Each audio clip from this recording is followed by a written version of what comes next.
আসসালামু আলাইকুম রহমতুল্লাহ। ফ্যাটে যদি পাত না থাকে তাহলে ফেসবুকে এসে ভিডিও বানাইলে কোনো লাভ হবে ভাই?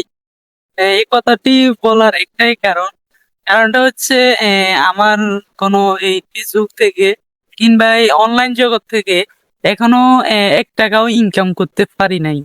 তো আমি যদি সারাদিন এই ফেসবুকের পিছনে ভিডিওর পিছনে সময় ব্যয় করি, তাহলে ভাই আমার পেট চলবে কিভাবে? তো এই কথাটি বলার একটাই কারণটা হচ্ছে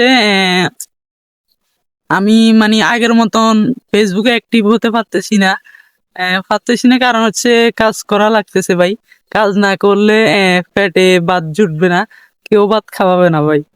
তো আগের মতো ওরকম অ্যাক্টিভ হতে পারতেছি না। যদি আমার এই অনলাইন জগৎ থেকে কিছু একটা ইনকাম হতো, তাহলে এই ফেসবুক জগতে হয়তো রেগুলার অ্যাক্টিভ থাকতে পারতাম।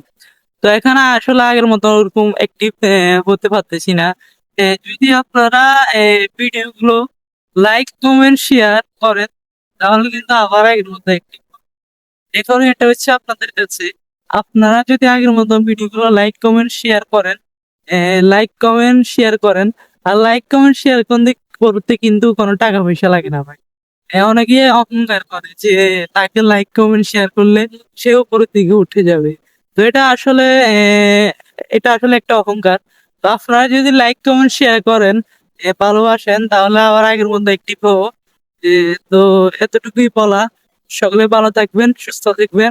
আসসালামু আলাইকুম রহমতুল্লাহ।